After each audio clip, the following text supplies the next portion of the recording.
Imagine you just failed selection, and you're sitting on the curb, numb and exhausted. The questions start hitting.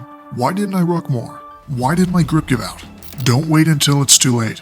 Question yourself now while you still have time to fix it. This is the Premortem, a tool to reverse engineer your failure before it happens. In this video, I will show you how to run a proper Premortem and how to use it to build a personalized 3-phase preparation system so that you dominate selection.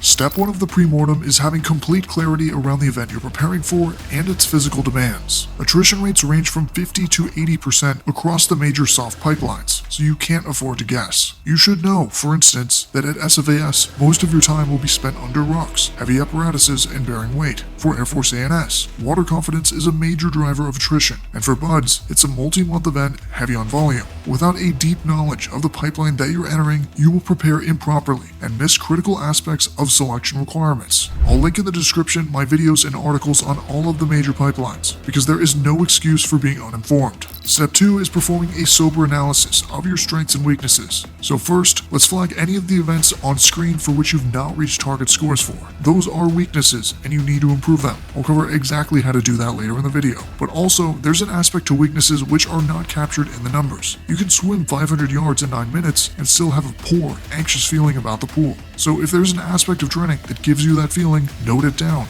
It's only going to get worse under pressure, so we need to build a plan to confront it. The flip side is your strengths. A true strength at selection allows you to look forward to an event because you can settle in and have a moment of reprieve and calm because you know you got it. So what are your strengths? Note them. It may be nothing now, and that's fine. Just keep in mind, the numbers I've shared do not have the context of your anthropometrics, performance, or training history, and without that, I can't say whether you're ready or not. So use the numbers I've shared as a guideline and not hard rules. Now that we have your strengths and weaknesses, it's time to set up and personalize your 3 training phases: building, refining, and peaking. Each one serves a specific purpose, progressing from general capabilities to tackling weaknesses and sharpening strengths, and then ramping up for selection-specific performance. This mental model ensures you cover every base of your training without burning out or peaking too early. The building phase has 2 primary goals. First is to achieve an optimal body composition of 20% body fat or less, and second is building a base of strength and endurance. Starting with body composition, it matters because data shows that leaner candidates perform better across the board in all physical events. And second, leaner candidates are also significantly more likely to be selected. At BUDS, the leanest quartile was twice as likely to complete Hell Week as the fattest, and at SFAS, the difference was even more pronounced, with the leanest quartile having a 51% selection rate,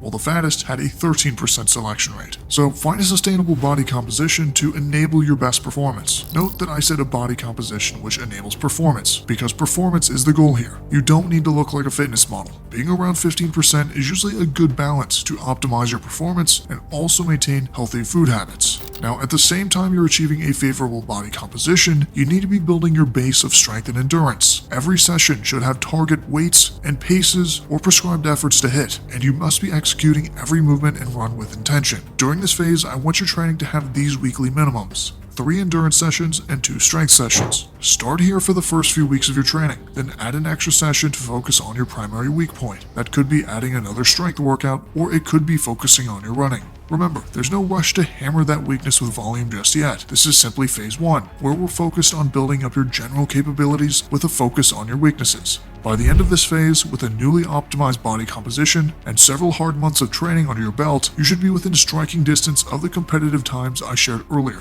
I also have a sample template on the screen, and for full workouts, you can find them linked in the description for free. The next phase is to start refining. By now, you're likely 4 to 6 months out from selection, and it's time to start training like it. And what I mean is begin incorporating exercises and workouts specific to selection. And if you had skipped step 1 to have a deep understanding of selection, you would miss out on months of prep work. Some of my favorite exercises in this phase are focused grip work, carries, rocking, and metabolic conditioning sessions. The reason why we wait to do these activities are because a base of strength and endurance are necessary to achieve the requisite volume and benefit. For instance, for this session, someone who runs a 6-minute mile and is strong at calisthenics will accumulate a lot more volume than someone who is untrained. During this time, it's also important to proactively address your weaknesses. If you have a bad shoulder, knees, or shin splints, this is the time to ensure you're doing the rehab work to reach 100%. I have a whole video on avoiding injuries, so if you want to check it out, it'll be on screen. 2 to 3 months out from selection is when you want to start your peak, and it's during this stage that your volume will pick up drastically. The typical weekly mileage for my athletes will range from 35 to 50 miles. But notably, our focus is not to improve our run, ruck, or strength metrics during this time, although you might improve. Instead, the goal is to acclimate your body to and mimic the high volumes and activities of selection. I prioritize functional metabolic conditioning and sessions where we hammer your prime muscle groups like the back, legs, grip, and shoulders, and then follow it up with circuits, running, and heavy rucking.